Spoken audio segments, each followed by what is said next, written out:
All right. There you go. Nacky. How you doing?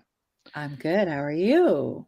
I'm good. Today we have a longtime friend we haven't spoken to in a little bit. We're gonna talk. We're gonna introduce him here in a second. I want to talk a little bit about the series that we're on. We're on episode three, show three of our Stop the Hate series, and a little bit about Stop the Hate. I think that during the COVID pandemic in 2020, I think there were certain public figures, certain politicians that does something that I think America does too well, right? So I think that America finds ways to blame specific people for problems.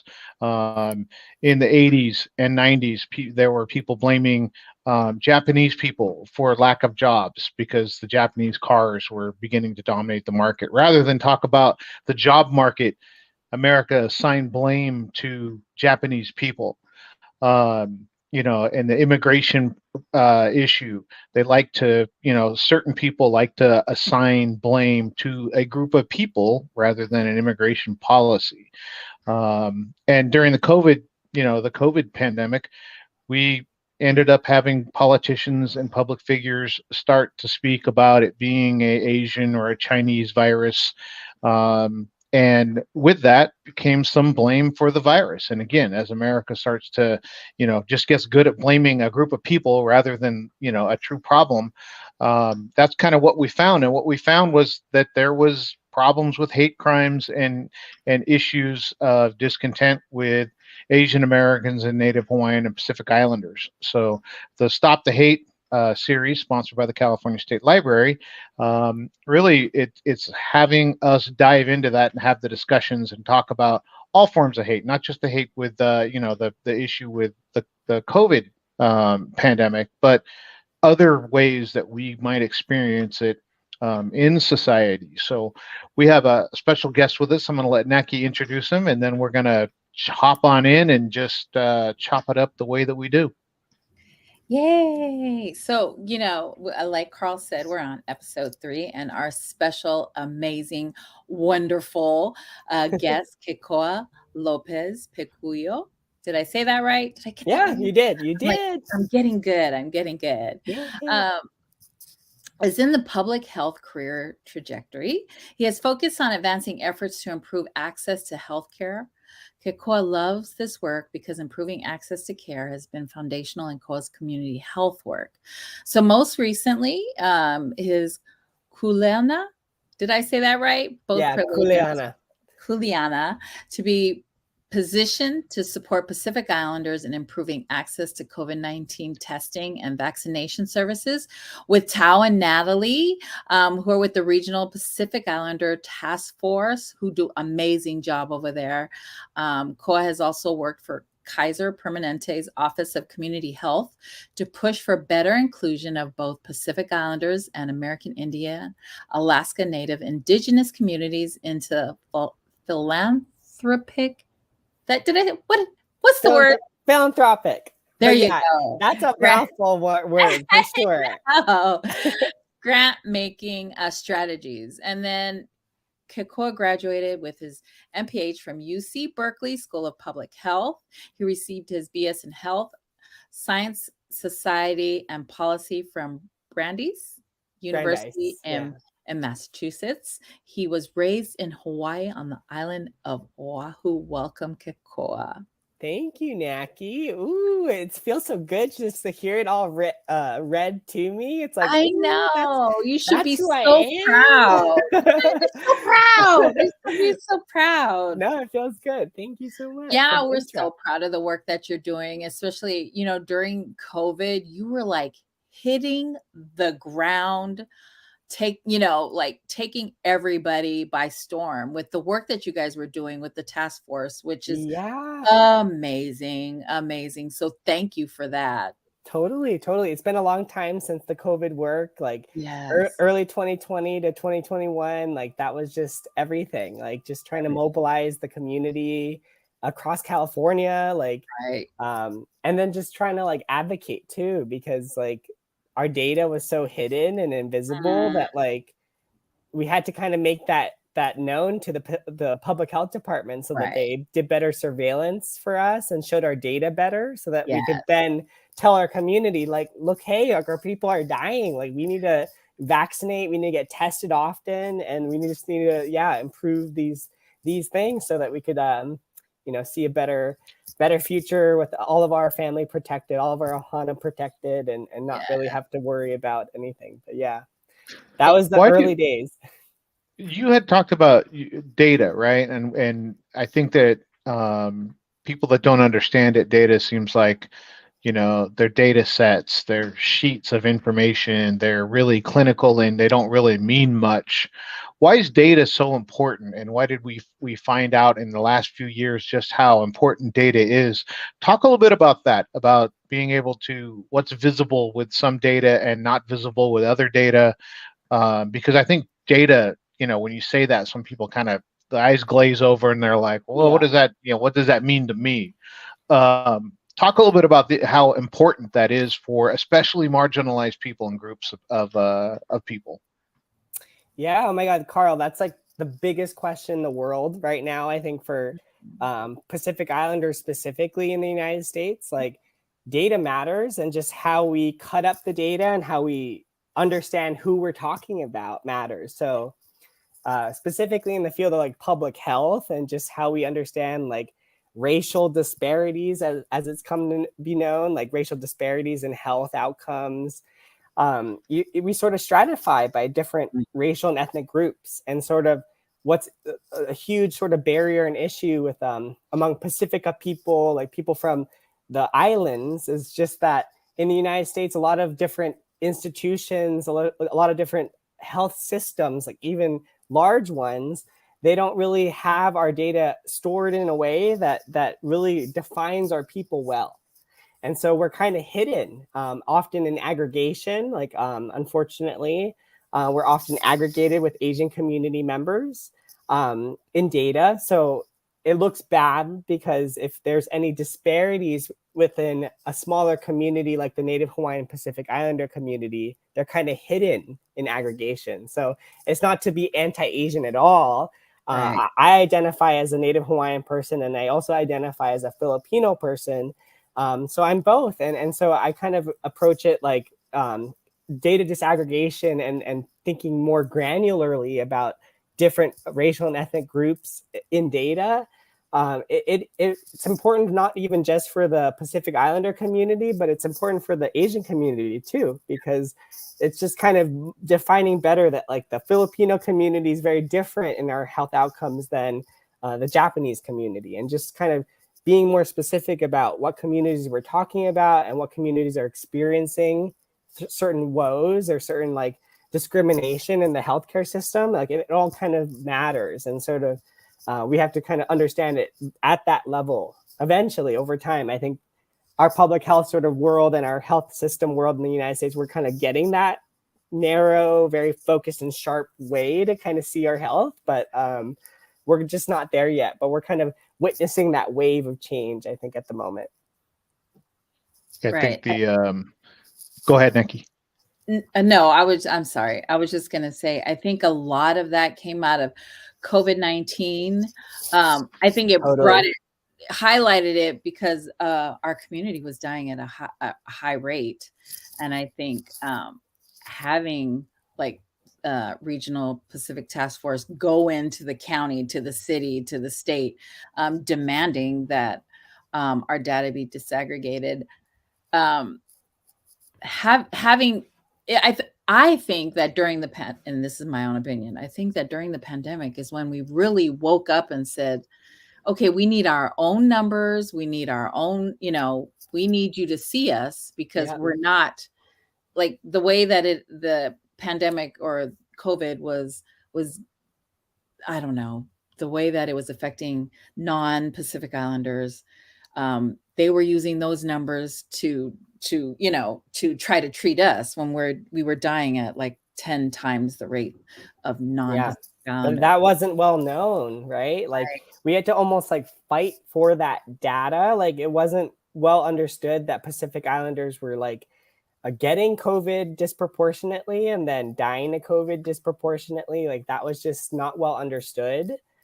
Because the way that our public health system and the way that the different county public health departments did the data was that they aggregated us, and that just like unfortunately masked our health disparities, and sort of needing to advocate beyond that was sort of the work of Tao and Natalie and the Regional Pacific Islander Task Force. But even beyond California State, like in Oregon, it really started with like recognizing that the rates were disproportionate in our Pacific Islanders living in Oregon, and sort of like them kind of sounding the alarm, like, hey, like this is sort of horrible. Like we're not really being well discussed, and we're not seeing our data in public health surveillance of COVID. It's like we need to start advocating more on like the state by state level, and sort of connecting really mattered to kind of push better data forward, right?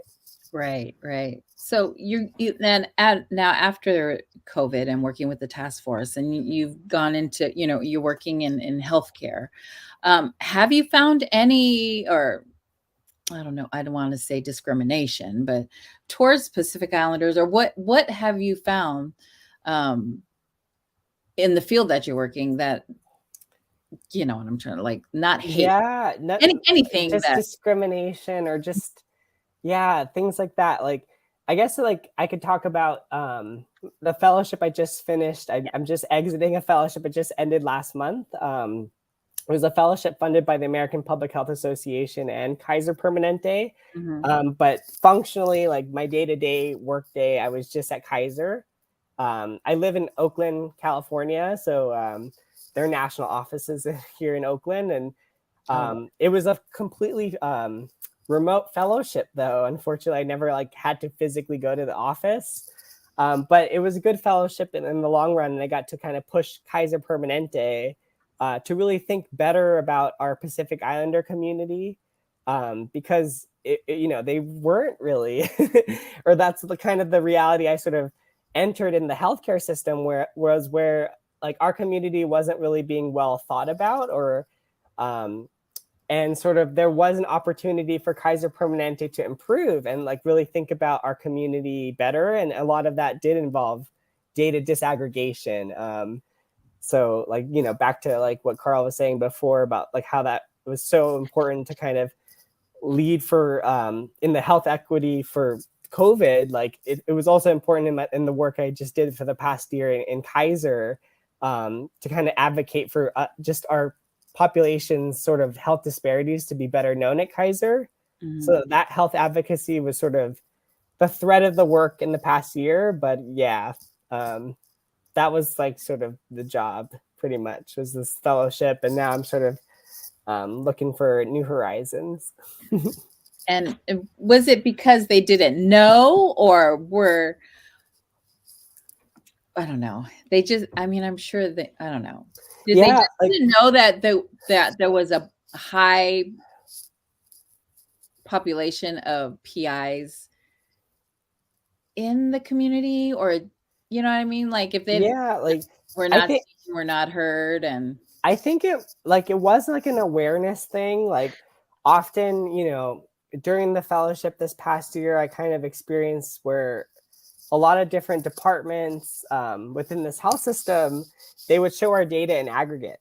And I would always message in the chat like, hey, you're actually combining two different communities together that deserve to be kind of, separate and shown, equally separate.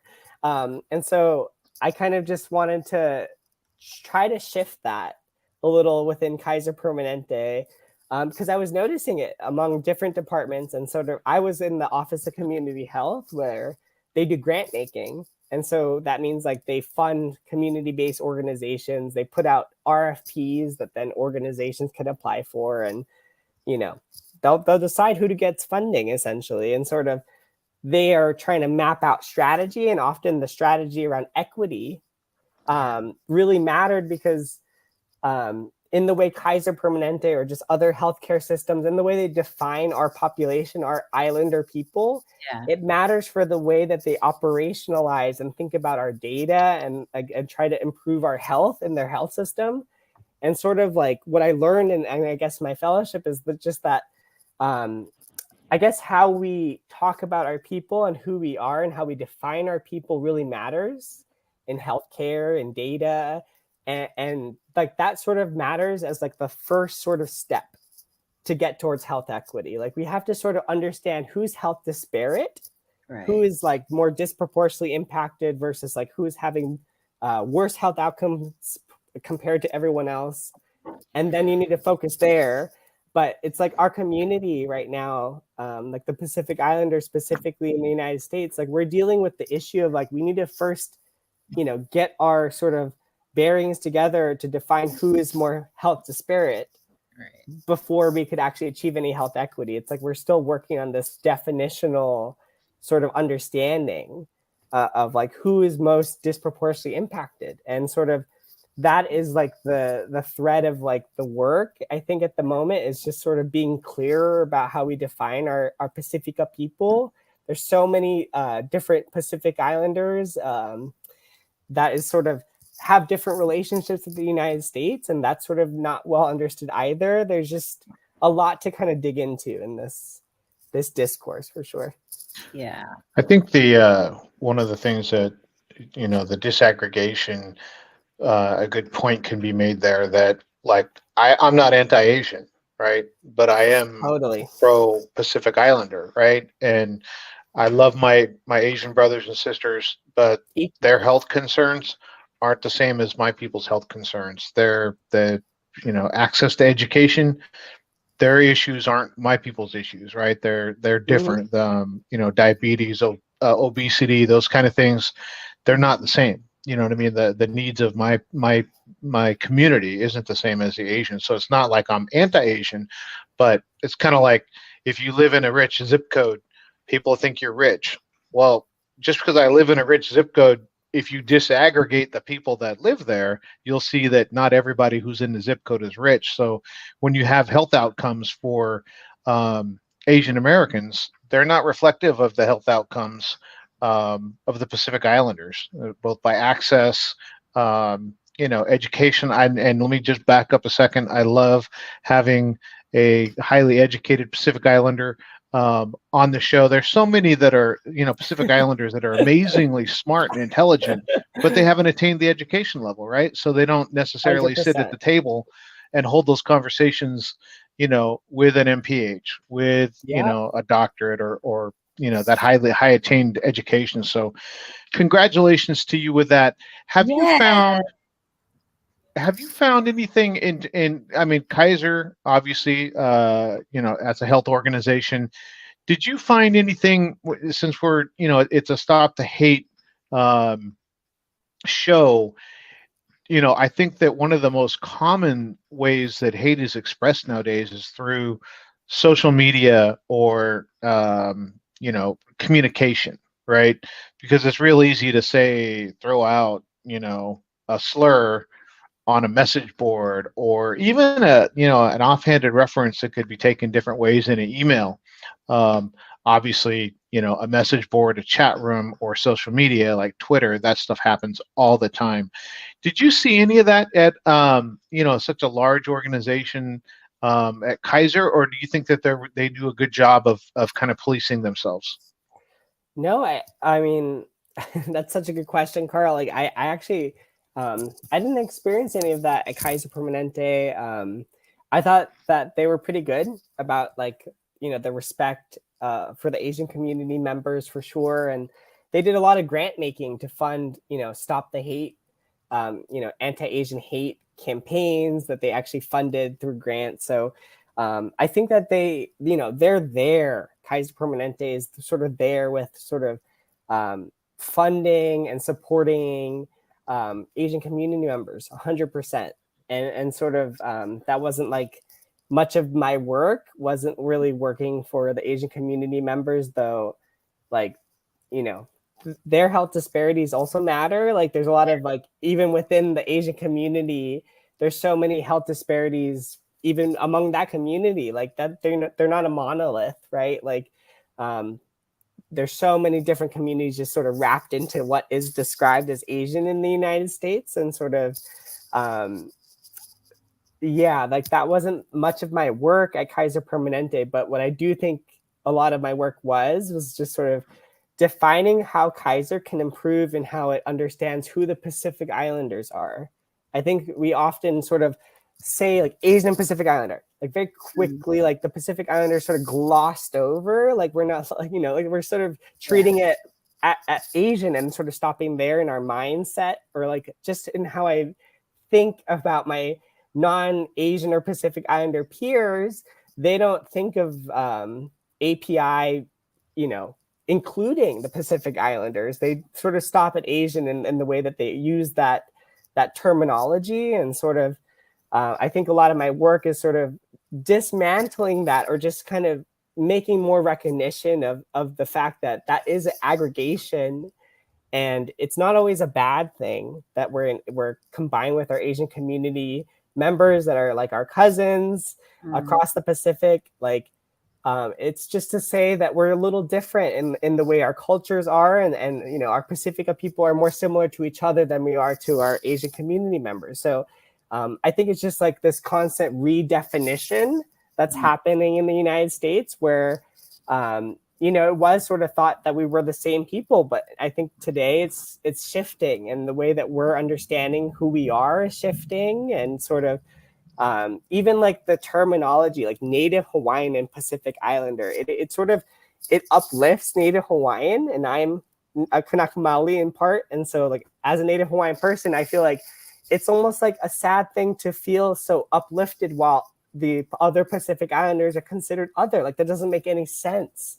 So our language matters, and sort of I think the next move is sort of just sort of cutting it down and just saying, you know, we're Pacific Islander, PI, and sort of not having Native Hawaiian elevated in that way. But there's so much history that went into why that term is the way it is, and sort of a lot of the work too in this past year with Kaiser Permanente was sort of trying to offer these definitional terms of like who our people are, which often they're legal terms at the United States, like what Native Hawaiian means. And it has a very specific definition in the United States, and sort of what Native Hawaiian and Pacific Islander has a very specific definition in the United States. And sort of I offered a lot of that with my peers and my colleagues who I was working with at Kaiser Permanente. And we sort of wanted, you know, just Kaiser to improve and just be more aware that of who our people are, and be more aware that our people are not really well given the mic, you know, or the spotlight. And we need to just be uplifted better. So yeah, that was a lot of the work this past year, and especially with COVID too, like we were talking about before. You know, as we get into you know, the where do we experience hate, I think that a lot of times I mean, obviously, you know, there's going to be hate from group to group, right? Because people are different, right? So you're going to have people that want to treat people different in a good way and a bad way. So you're going to have those kind of situations come up. But you know, growing up in Hawaii, you know, you were on an island where we have island groups that, you know, don't get along, right? I didn't see I didn't see the Micronesian, Polynesian or Micronesian and Native Hawaiian discourse when I lived there. I wasn't trying to look for it. You know what I mean? So that's why I didn't see it. Maybe I was just blind to it. But did you see any of that when growing up and living there? Did you see the conflict between the two groups? Yeah, like that's like a very like complex supercut of just living in the islands, where, you know, even though we're islander siblings, like, you know, across the Pacifica, across the ocean, you know, we don't always see eye to eye, or that we think lesser of each other sometimes. And you know, that's just an unfortunate thing of just, that's just abhorrent. You know, Native Hawaiians are not better than any other Pacific Islander group. But unfortunately in Hawaii, there's a lot of anti-Micronesian hate. And it's important to name it, to tame it. And it's important that, you know, a lot of people are more aware that Micronesians are kind of often the sort of butt end of a lot of hate in Hawaii. There's, for whatever reason, there's a lot of like just anti-Micronesian hate, for sure. And, as somebody who used to work in Hawaii, I'm from Hawaii, I'm from Kalihi. And I used to like actually work with in schools, and I used to work with a Micronesian student with autism. And just like the language that people talk about, or talked and used about him, that he was an animal, and just that kind of racist language, definitely exists in Hawaii, and it could be uttered by all kinds of people that are not in Hawaii, not just white people or black people, or all kinds of people would say these rude things about Micronesians. And sort of that anti-Micronesian hate is definitely like a topic of concern for a lot of people, a lot of organizations in Hawaii. I know that like at UH Manoa, the university, Dr. Rebecca Delafield does a lot of research, because she herself is, I think, Micronesian, and sort of that sort of anti-Micronesian hatred within Hawaii is a very like sort of interesting research topic to sort of delve into, challenge, and better understand. Like, so like if anyone's interested in watching this later, like that might be an interesting person to read their research, and she does a lot of work in their community, so that might be good. And her name again? Rebecca Delafield. I'll write it in the chat. I think I typed it correctly. I hope I did. Yeah. I'll double check later, but I'm pretty sure to watch that, or to read. Yeah, tune into her work. Yeah. Awesome. No. And then you worked for Sutter Health to support evaluation of their comprehensive gender affirming care plan. Yeah, that was an interesting thing. Tell me about that. It's like to support access for transgender and non-binary youth and adults. Yeah, it was just a sort of interesting project. I sort of, it was during my master's in public health at UC Berkeley School of Public Health, and we had a project. It was within a course, an evaluations course. So like half of the course was just sort of learning about program planning and what goes into community needs assessment and that sort of thing. And the other part of the course was just sort of how do we evaluate programs? So health and social programs, how do we evaluate them? How do we know if they're effective, if they're moving the needle? That was sort of the program, and sort of my team in that course. We were just, a bunch of masters in public health graduates. Some of us already had PhDs in the team, and some of us were like on the path to get their MDs. So it was a very cool interdisciplinary team I was on. But we were tasked by Sutter Health to really look into their gender affirming care program. And sort of that's an interesting sort of thread to talk about, just because it's like there's a lot of anti just trans care sort of things happening. And like recently in California, like we decided that we would be sort of a sanctuary to offer this sort of gender affirming care, which is very different from other states. I think other states are sort of, they're not there yet to sort of like decide that they're going to protect that access point for trans youth or trans adults or whomever to have gender affirming care. But no, we were sort of a team tasked by Sutter, and we wrote this really nice report just talking about the benefits of it, and that, having better access is it improves the outcomes of youth who are trans and non-binary, and that, there's a lot of misconceptions about that care, that it involves like some sort of medical intervention, and often it doesn't need to always. Like that's such a huge misconception. Like sometimes it might just involve like social supports, getting connected with the right people.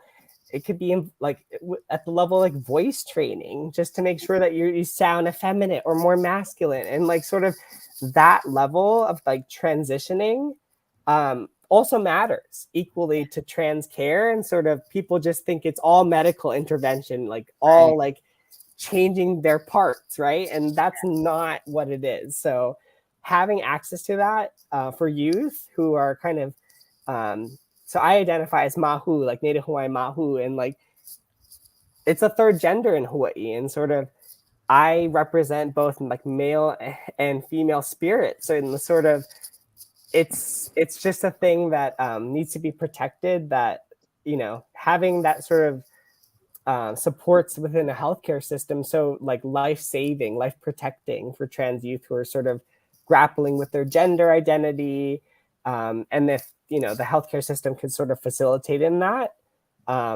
more power to them. If it's okay by like the parent and the child and everything, it's sort of a sacred thing that should be protected, and sort of California is on the frontier of that, protecting that right, as well as abortion. I think that was recently on like the voting ballot recently. I think like California is caring about these sort of healthcare access rights. Right. So yeah, that was a little stint in healthcare access. A lot of my work in public health has been around access. So like the top of the conversation, we talked about COVID. All that work involved trying to make sure that our Pacific Islander people had access to tests and then had access to the vaccine. That was that work. And then sort of before that, what we're talking about now is just that I tried to make sure that gender affirming care services are like sort of available at this one healthcare system. Yeah. And It's really interesting. a battle. I'm sorry, Carl. Go ahead. I'm sorry. I was saying it's really interesting to see the LGBTQ movement reclaim words. Right. When I was a kid in the 70s and 80s, queer was a horrible word. Like that was a It's like a and swear, a slander, right? right, and it's just reclaimed. It's like we're going to disempower the stigma with that word, and we're going to use it, and we're going to we're going to take that word over. The same with mahu, you know what I mean? Like when the 90s, Yeah, like that was the same thing. It that was was like a that was slur when too. you called somebody that when you wanted to hurt somebody or something, and then to To insult see them. right, and to see them just say no, we're taking that word away from that lexicon of hate, and we're gonna take that word back. And the other thing I never really understood with Pacifica people is the hate, the disdain, the lack of understanding for the LGBTQ people. You know what I mean? Because there was a third gender in Tahiti when the first the first Europeans landed in Tahiti. There was a third gender there. There was a third gender in Samoa. There was a third gender in Hawaii.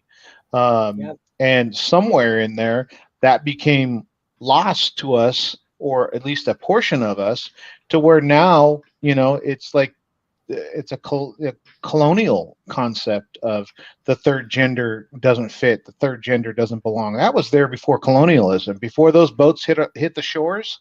The third Totally. gender was there, and it was a part of the society. It was a part of the Pacifica civilization. So that I don't get that, you know what I mean? I don't get it anyway, just from a personal and a human standpoint, but from a Pacific Islander as a Polynesian, and I look at Tahiti and Tonga and Hawaii, you know what I mean? Like that, that's part, and that predates, the colonizers that came in and did that. So, Yep. And hats off to the LGBTQ community for reclaiming those words and saying, no, that's not, because, when It's a I started huge hearing movement. people identify as queer, I was like, what?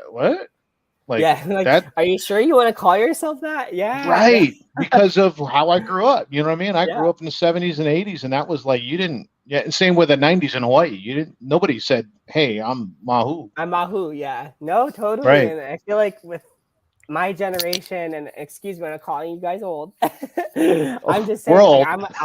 I'm of a different generation, Yes. and I feel like it's totally shifting, Carl. And like, I mean, I guess that's the beauty, that like a society is changing, and that in the Pacific Islands, it's about kind of recognizing that we had these things. We've always had these things. It's that like we've had this Western identity sort of like superimposed over us, that we sort of forgot that we had third genders. Like in Hawaii, it's mahu, but in Samoa, it's like fafafine. Yes. Mhm. And so it's like our people have already sort of understood and included people of like non sort of hetero gender, like you know, beyond just heterosexual sexual orientation identities, and like beyond just like just cisgender identity, like just only man and woman. Our communities have just sort of already understood that we have people of this that inhibit both spirits. Right. And Right. that was, and even like the American Indian Alaska Natives, they literally call it two-spirit, right? And sort of I love that. this sort of indigenous identity. It's like our all of our indigenous cultures had these third identities, or more diverse gender and sexual orientation identities. But it's like we forgot, and that we're sort of reclaiming it today. And a lot of that work in Hawaii, at least, is being led by Kumuhina, and she's doing a lot of work in the community there to educate or re-educate us, because it's like our community knew, but we just have to be re-educated that it was a thing, and sort of telling that story of just the importance of mahu in Hawaiian culture is so important, just to elevate us, because we're not Right. like we're equal to like man and woman in Hawaii. We're seen as like the spiritual people, the thought leaders that you have to listen to. And for better or worse, like I identify as mahu, and I like always want to try to educate. So I always feel like that is my spiritual duty on this world, for sure. So yeah, I feel well aligned to the identity of mahu, and I always try to tell people like, oh no, like you could use all like either like they them with me, but I also go by he series, right? Like I don't mind. I inhibit both spirits, and sort of that that nuance for me isn't like confusing, because I'm from the Hawaiian Islands. Like I'm from the Pacific Islands, and like that is not a new concept for us. Like we've interacted with those people. They've been in our church, you know, like Yes. and you know we exist, and like it shouldn't be like a bad thing in our culture. But I do know like there's a lot of like even like discrimination even within our culture, just against, you know, our more gender diverse people. Like I felt Which that in again, church. So that just makes me wonder, like, what that we had that before. We had that before the Europeans showed up. We had that yeah, before, all those things changed. Um, and I think totally. I'm not a good anthropologist, but I think Me neither. Mahu is the same term used in Tahiti. I think that there are terms used all over the Pacific Islands, but there is a term in each of the cultures for what again was labeled as a third gender. But yeah, again, big props to the community saying, you're not going to call us that.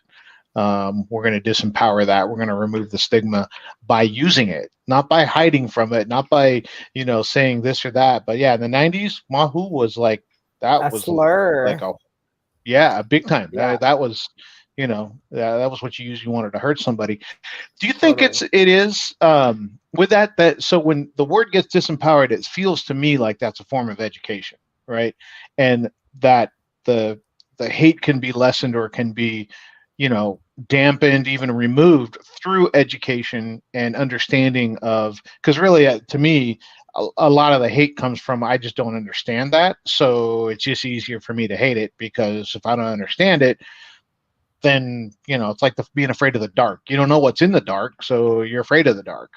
Totally. Do you feel that way with in terms of hate for the Pacific Islanders, that education can be a major tool in reducing, eliminating, even in some areas, the hate? Absolutely. Like I think just in the way I have to introduce myself, like I describe myself as a mahu. And I think in describing that, like it's important because it puts it out there that that's how I self-describe myself. And it's important to kind of educate on who mahu even are.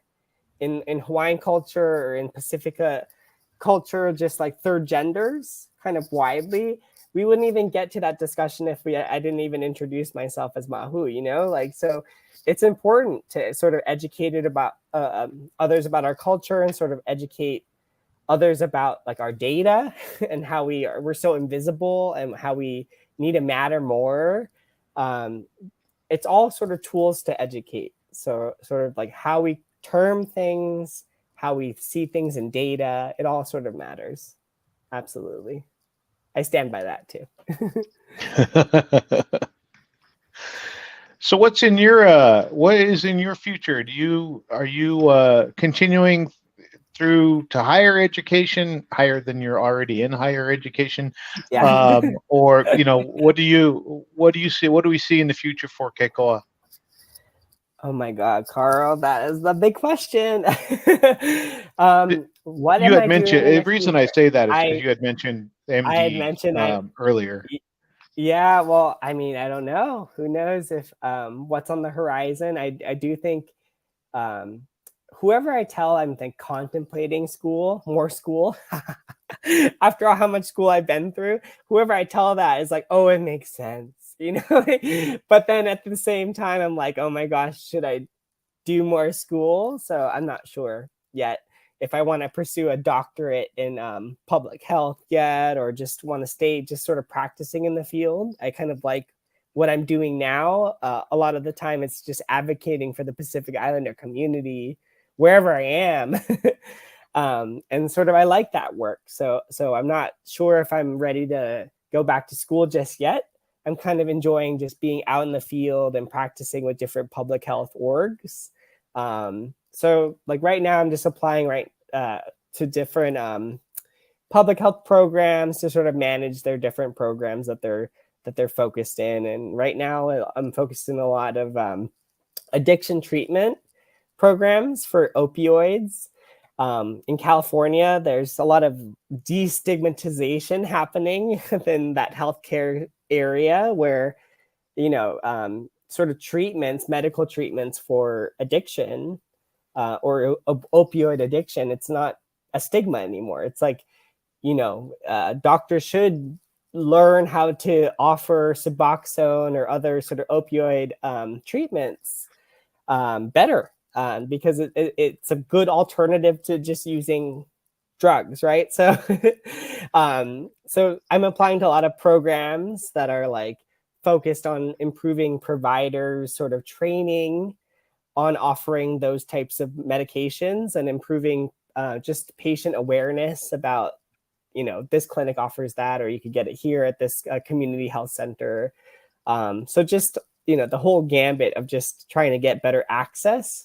It's always around access with me. I'm always just trying to like better understand how do I improve access better in different ways. And that's sort of like the work in public health I'm sort of looking into after this fellowship I just did. Well, those doctors that need to get good at helping with treatment and helping fix things learned how to write scripts really easy, so they can learn how to help with treatment and learn how to help people get right as well. That's a huge issue, and I think that, you know, with our people, sometimes it's hard to get people to seek treatment, right? To say, hey, I'm gonna ask for help, right? I'm going to go see a therapist. I'm going to go talk to a counselor. I'm going to do all those things that, you know, just to be honest, I don't know that we do that really well. So no, we don't. And I'm learning that it's just not really that unfortunately it's easier to access the illicit drugs than it is to access the clinical / behavioral health treatment for it. And that's sort of like the reality we have in the United States, where the treatment for the drugs is harder to access. And sort of that is the new work that I'm like learning about right now. I don't know if that's my future horizon. I might delve back into focused on the community health work with our people more so in the future. But yeah, I don't know yet, Carl. Just sort of, I don't know is a good answer. Interviewing, yeah. Well, while you're figuring that out, we can have you on our show many times. Oh, Yes. I love chatting about like what I'm doing and just what I'm reading, what I'm learning, what I'm digging into.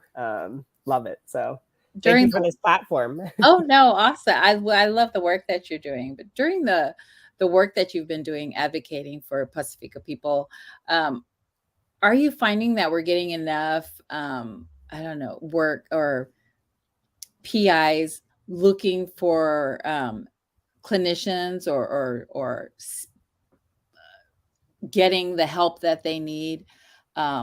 Like during the pandemic, everyone's, mental health issues. There's been the numbers for mental health issues have come up a lot during the pandemic. Are you in the work that you're doing? Have you found that Pacific Islanders have been looking for clinicians or reaching out to you during the pandemic, looking for help or because that's kind of like, or it used to be a voodoo topic. Yeah, like mental health in our Right. community, like totally. I mean, I haven't had anyone specifically reach out to me to be referred to mental services or anything like that, but I know that PEV is doing that work and like no, and that's just broadly, that's an issue within our community where we don't often want to seek mental health services for whatever reason, even though, a lot of our community have depression. A lot of our community are going through it. Right. And we just don't seek help for whatever reason. And sort of that is a huge topic. That's a whole other show, show. Naki. No, I would love to talk about that too. But like, no, I mean, I'm sure there are researchers out there who are like spending their whole dissertation, like research time, just focused on that topic. Like, who knows why Pacifica people are not utilizing services like, as much as other communities, but it's definitely something that we need to just be more aware of. We need to, improve the mental health screenings that are so easily accessible. They're often free. PEV, I think, does free sort of screenings for you to make sure that you're good. And they're offered to Pacifica people all across California, I think. So I think, not a lot of my work does delve into mental health, Naki, but it is something that I think I care about. I hope that our community does improve in just getting better access to those services that they need, definitely. Especially in this pandemic, like there's so much stress just going on, even still, like economic stress after like years of this. That like our people can definitely benefit from mental health supports.